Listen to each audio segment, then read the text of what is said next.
ಪ್ರಕರಣದಲ್ಲಿ A1 A2 ಆರಾಮಾಗಿ ಓಡಾಡ್ಕೊಂಡಿದ್ದಾರೆ. Release ಆಗಿ ಆರಾಮಾಗಿ ಓಡಾಡ್ಕೊಂಡಿದ್ದಾರೆ. ಮೈಸೂರಿನಲ್ಲಿ ನಟ ದರ್ಶನ್ ಜಾಲಿ ಆರಾಮಾಗಿದ್ದಾರೆ. ಬೆಂಗಳೂರಿನಲ್ಲಿ A1 ಪವಿತ್ರ ಗೌಡ ಸ್ವಲ್ಪ ಗಲಿಬಿಲಿಯಲ್ಲಿದ್ದಾರೆ. ಅವರ ರಿಲೇಟಿವ್ಸ್ ಅಪಾರ್ಟ್ಮೆಂಟ್ನಲ್ಲಿದ್ದಾರೆ. ಎನಿವೆ ಅವನಲ್ಲಿ ಇವಳಲ್ಲಿ ಮಾತಿಲ್ಲ ಕಥೆ ಇಲ್ಲ. ಈ ಹಾಡು ನೆನ್ಪು ಮಾಡ್ಕೊಬೋದು. ತಿಂಗಳಿನಿಂದ ಸುಬ್ಬನ ಭೇಟಿಗೆ ಹಂಬಲಿಸ್ತಾ ಇದ್ದ ಸುಬ್ಬಿ ದರ್ಶನ್ ಹೆಸರಲ್ಲಿ ಪೂಜೆ ಕೂಡ ಮಾಡಿಸಿದ್ರು ಪವಿತ್ರ ಗೌಡ. ಆದರೆ ಕೋರ್ಟ್ ಅನುಮತಿ ಇಲ್ಲದೆ ಮೈಸೂರಿಗೆ ಹೋಗೋ ಹಾಗಿಲ್ಲ. ಕೋರ್ಟ್ ಅನುಮತಿ ಬೇಕು ಅಂತ ಅರ್ಜಿ ಹಾಕಿದ್ರೆ ವಿಜಯಲಕ್ಷ್ಮಿ ಕೆಂಗಣ್ಣಿಗೆ ಗುರಿಯಾಗಬೇಕು.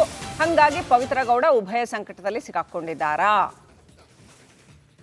ದರ್ಶನ್ ಹೆಸರಲ್ಲಿ ಪೂಜೆ ಮಾಡಿಸ್ತಾ ಇದ್ದಂಥದ್ದು ನೋಡಿದ್ವಿ.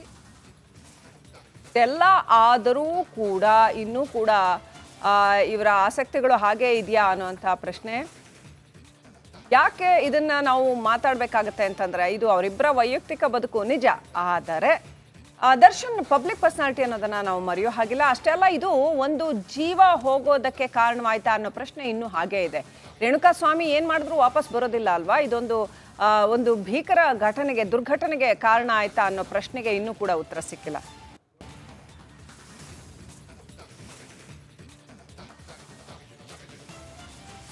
ನೋಡಿ, ಬಹುತೇಕರಿಗೆ ಪ್ರಶ್ನೆ ಹಾಗಾದ್ರೆ ದರ್ಶನ್ ಪವಿತ್ರ ಗೌಡ ಯಾವಾಗ ಮುಖಾಮುಖಿ ಆಗಬಹುದು ಅನ್ನುವಂತಹ ಕುತೂಹಲಕ್ಕೂ ಕೂಡ ಡೇಟ್ ಫಿಕ್ಸ್ ಆಗಿದೆ ಅಂತೆ. ಯಾವತ್ತು ಗೊತ್ತಾ? ದರ್ಶನ್ ಮತ್ತು ಪವಿತ್ರ ಗೌಡ ಅವರ ಭೇಟಿ ಜನವರಿ 10ರಂದು ರೇಣುಕಾ ಸ್ವಾಮಿ ಕೊಲೆ ಆರೋಪಿಗಳ ಭೇಟಿ ಆಗುತ್ತೆ. ಜನವರಿ 10ರಂದು ಕೋರ್ಟ್ಗೆ ಹಾಜರಾಗಲಿದೆ ಡಿ ಗ್ಯಾಂಗ್. 57ನೇ CCH ನ್ಯಾಯಾಧೀಶರ ಎದುರು ಅಷ್ಟೋ ಜನ ಆರೋಪಿಗಳು ಹಾಜರಾಗಬೇಕು. ಹಾಗಾಗಿ ಅವತ್ತು ದರ್ಶನ್ ಮತ್ತು ಪವಿತ್ರ ಗೌಡ ಮುಖಾಮುಖಿ ಆಗ್ತಾರೆ. ಅವತ್ತೇ 17 ಜನ ಕೊಲೆ ಆರೋಪಿಗಳ ಭೇಟಿ ಕೂಡ ಆಗುತ್ತೆ ಅನ್ನೋದ್ರ ಡೀಟೇಲ್ ಸಿಗ್ತಾ ಇದೆ. ಪವಿತ್ರ ಗೌಡ ಪರಪ್ಪನ ಅಗ್ರಹಾರದಿಂದ ರಿಲೀಸ್ ಆಗಿ ನೇರವಾಗಿ ಕುಲದೇವರ ದರ್ಶನ ಪಡೆಯೋಕ್ ಹೋದಾಗ ಅಲ್ಲಿ ಅರ್ಚನೆ ಮಾಡಿಸ್ತಾರಲ್ಲ, ಆಗ ದರ್ಶನ್ ಅವರ ಹೆಸರನ್ನ ಕೂಡ ಹೇಳ್ಬಿಟ್ರು. ಹಾಗಾಗಿ ದೊಡ್ಡ ಮಟ್ಟದ ಕುತೂಹಲ ಇತ್ತು, ಇವ್ರು ಭೇಟಿ ಆಗ್ತಾರಾ ಮತ್ತೆ ಅಂತ. ಸಹಜವಾಗಿ ಈಗ ಜನವರಿ 10 ಕೋರ್ಟ್ ಅಂದ್ರೆ ನ್ಯಾಯಾಧೀಶರ ಮುಂದೆ ಹಾಜರಾಗ್ತಾರೆ. ಆಗೇನು ಕೂಡ ಮಾತಾಡಕ್ಕಾಗಲ್ಲ, ಆದ್ರೆ ಮುಖಾಮುಖಿ ಆಗ್ತಾರೆ ಅಂತ. ಈ ಬಗ್ಗೆ ಮತ್ತಷ್ಟು ಡೀಟೇಲ್ಸ್ ಅನ್ನ ಕೊಡ್ತಾ ಹೋಗ್ತಾರೆ ನಮ್ಮ ಪ್ರತಿನಿಧಿ ನಾಗರಾಜ್ ದೂರವಾಣಿ ಸಂಪರ್ಕದಲ್ಲಿ. ನಾಗರಾಜ್, ಬಹುತೇಕರಿಗೆ ಕುತೂಹಲ ದರ್ಶನ್ ಮತ್ತು ಪವಿತ್ರ ಗೌಡ ಯಾವಾಗ ಮುಖಾಮುಖಿ ಆಗ್ತಾರೆ ಅಂತ. ಮೋಸ್ಟ್ಲಿ ಅದು ನ್ಯಾಯಾಧೀಶರ ಮುಂದೆನಾ ಜನವರಿ 10? ಖಂಡಿತ ಶ್ರುತಿ, ಏನು ರೇಣುಕಾ ಸ್ವಾಮಿ ಕೊಲೆ ಪ್ರಕರಣದಲ್ಲಿ ಈಗಾಗಲೇ 12 ಆರೋಪಿಗಳಿಗೆ ಜಾಮೀನು ಸಿಕ್ಕಿರ್ತಕ್ಕಂಥದ್ದು. ಉಳಿದ 5 ಆರೋಪಿಗಳು ಜಾಮೀನ್ಗೆ ಅರ್ಜಿಯನ್ನ ಸಲ್ಲಿಕೆ ಮಾಡಿರ್ತಕ್ಕಂಥದ್ದು. ಬಹುತೇಕ ಈಗ A1 A2 ಇವರೆಲ್ಲರಿಗೂ ಜಾಮೀನು ಆಗಿರೋದ್ರಿಂದ ಉಳಿದ ಆರೋಪಿಗಳಿಗೂ ಜನವರಿ 10ರ ವೇಳೆಗೆ ಜಾಮೀನು ಸಿಗೋ ಸಾಧ್ಯತೆ ಬಹುತೇಕ ನಿಚ್ಚಳ ಆಗಿರ್ತಕ್ಕಂಥದ್ದು. ಹೀಗಾಗಿ ಏನು ಮುಂದಿನ ವಿಚಾರಣೆ ಟ್ರಯಲ್ ಕೋರ್ಟ್, ಈ ಒಂದು ಪ್ರಕರಣದ ಟ್ರಯಲ್ ನಡೀತಾ ಇದೆ 57ನೇ CCH ನ್ಯಾಯಾಲಯಕ್ಕೆ. 10ನೇ ತಾರೀಕು ಎಲ್ಲ ಆರೋಪಿಗಳು ಹಾಜರಾಗಬೇಕಾಗುತ್ತೆ. ಹೈಕೋರ್ಟ್ ಸ್ಪಷ್ಟವಾಗಿ ಒಂದು ಷರತ್ತನ್ನ ಹಾಕಿದೆ, ಪ್ರತಿ ವಿಚಾರಣೆಗೂ ತಪ್ಪದೆ ಹಾಜರಾಗಬೇಕು ಅಂತ ಹೇಳಿ. ಈ ಹಿನ್ನೆಲೆಯಲ್ಲಿ ದರ್ಶನ್ ಸೇರಿದಂತೆ ಒಟ್ಟು 17 ಆರೋಪಿಗಳು ಏನು ಈ ಪ್ರಕರಣದಲ್ಲಿದ್ದಾರೆ ಅವರೆಲ್ಲರೂ ಸಹ 57ನೇ CCH ನ್ಯಾಯಾಲಯದ ಎದುರು 10ನೇ ತಾರೀಕು ಹಾಜರಾಗುವಂಥದ್ದು. ಹೀಗಾಗಿ ದರ್ಶನ್ ಮತ್ತೆ ಪವಿತ್ರ ಗೌಡ ಅವತ್ತು ನ್ಯಾಯಾಧೀಶರ ಎದುರು ಕಟಕಟೆಯಲ್ಲಿ ನಿಂತ್ಕೊಳ್ಬೇಕಾಗುತ್ತೆ. ಹೀಗಾಗಿ ಅವತ್ತೇ ಅವರಿಬ್ಬರ ಭೇಟಿ ಕೂಡ ಆಗುವ ಸಾಧ್ಯತೆ ದಟ್ಟವಾಗಿರ್ತಕ್ಕಂಥದ್ದು. ಶ್ರುತಿ. ಓಕೆ ನಾಗರಾಜ್, ಧನ್ಯವಾದಗಳು ತಮ್ಮೆಲ್ಲ ಮಾಹಿತಿಗೆ.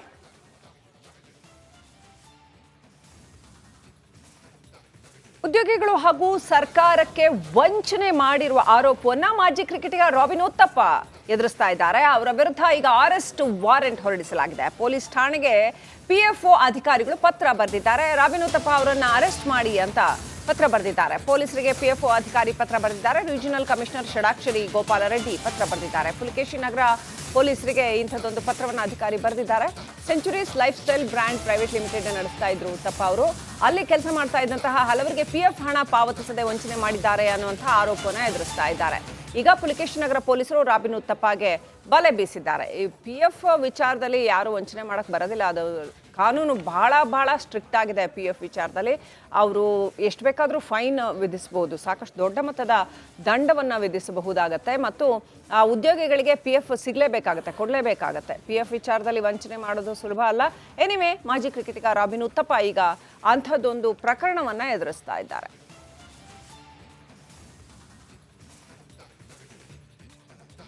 ಕ್ರಿಕೆಟಿಗ ರಾಬಿನ್ ಉತ್ತಪ್ಪ, ಸಹಜವಾಗಿ ಕಂಪನಿಗಳು ಉದ್ಯೋಗಿಗಳಿಗೆ ಸಂಬಳ ಕೊಡುತ್ತಲ್ಲ, ಸಂಬಳದಲ್ಲಿ PF ಹಣ ಅಂತ ಕೂಡ ಕಟ್ಟಾಗುತ್ತೆ ಪ್ರತಿ ಮಂತ್ ಕೂಡ.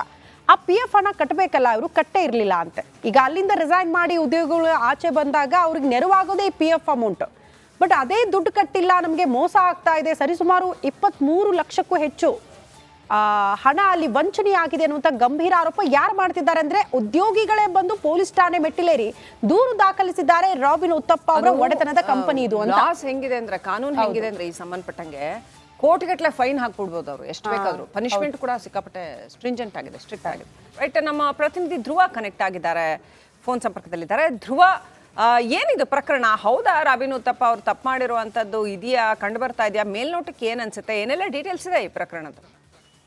ಶ್ರೀಲಕ್ಷ್ಮಿ, ಮುಖ್ಯವಾಗಿ ರಾಬಿನ್ ಉತ್ತಪ್ಪ ಅವರಿಗೆ ಸೇರಿದಂತಹ ಸೆಂಚುರಿ ಅನ್ನುವಂತ ಒಂದು ಕಂಪನಿ ಏನಿದೆ, ಆ ಒಂದು ಕಂಪನಿಯ ಎಂಪ್ಲಾಯೀಸ್ ಗಳಿಗೆ PF ಹಣವನ್ನ ಪಾವತಿ ಮಾಡಿಲ್ಲ ಅನ್ನುವಂತ ಕಾರಣಕ್ಕಾಗಿ ಈ PF ಕಮಿಷನ್ ಅಲ್ಲಿ ಒಂದು ದೂರು ದಾಖಲಾಗಿರುತ್ತೆ. ಇದರ ವಿಚಾರಣೆಯನ್ನ ಮಾಡಿದಂತ PF ಕಮಿಷನ್ ರಾಬಿನ್ ಉತ್ತಪ್ಪ ಹಾಗೆ ಇನ್ನೊಬ್ರು ಡೈರೆಕ್ಟರ್ಗೆ ನೋಟಿಸ್ ಅನ್ನ ಕೂಡ ಇಶ್ಯೂ ಮಾಡಿರ್ತಾರೆ.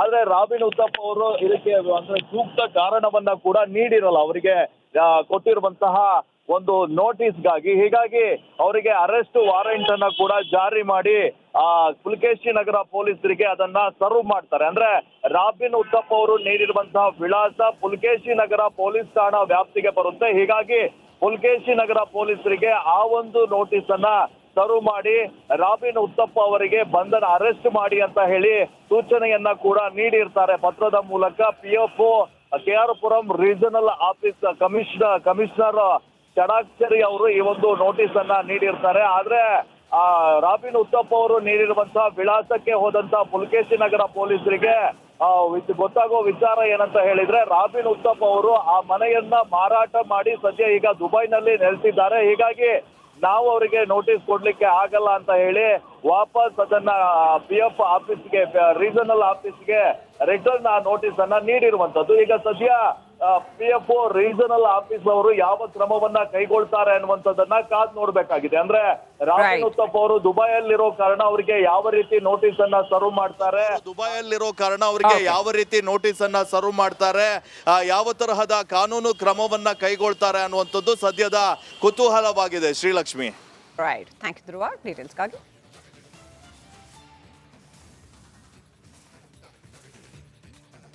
ಈ ಟೆಕ್ಕಿ ರಸಮಂಜರಿಗೆ ರಾಜ್ಯದ ಹಲವೆಡೆಯಿಂದ ಕನ್ನಡಾಭಿಮಾನಿಗಳು ಬಂದು ಲಗ್ಗೆ ಇಟ್ಟಿದ್ದಾರೆ.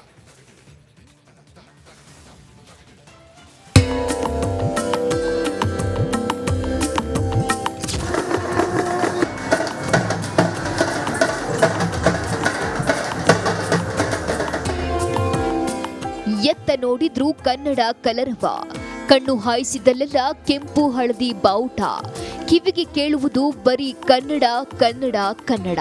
ಇನ್ನೊಂದೆಡೆ ನೃತ್ಯ, ಜನಪದ ಕಲೆಗಳ ರಸಮಂಜರಿ, ಮತ್ತೊಂದೆಡೆ ಸಾಹಿತ್ಯ ಸಮ್ಮೇಳನಕ್ಕೆ ಚಾಲನೆ. ಸಕ್ಕರೆ ನಾಡಿನಲ್ಲಿ ಅದ್ದೂರಿ ಅಕ್ಷರ ಜಾತ್ರೆ, ಸಾಹಿತ್ಯ ಸಮ್ಮೇಳನದಲ್ಲಿ ಜನವೋ ಜನ.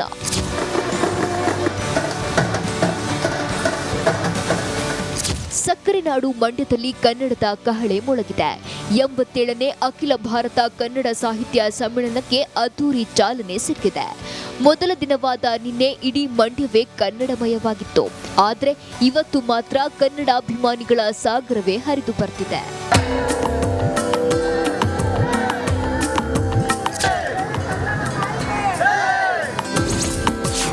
ಸಾಂಸ್ಕೃತಿಕ ಕಾರ್ಯಕ್ರಮಕ್ಕೆ ಅದ್ದೂರಿ ಚಾಲನೆ. ಸಾಹಿತ್ಯ ಸಮ್ಮೇಳನದಲ್ಲಿ ಸಾಂಸ್ಕೃತಿಕ ಕಾರ್ಯಕ್ರಮಕ್ಕೆ ಅದ್ದೂರಿ ಚಾಲನೆ ಸಿಕ್ಕಿದೆ. ಮುಖ್ಯಮಂತ್ರಿ ಚಂದ್ರು ಉದ್ಘಾಟನೆ ಮಾಡಿದ್ರು. ಈ ವೇಳೆ ಸುತ್ತೂರು ಶ್ರೀ, ಸಚಿವ ಎನ್. ಚೆಲುವರಾಯಸ್ವಾಮಿ ಸೇರಿದಂತೆ ಹಲವರು ಸಾಥ್ ನೀಡಿದರು.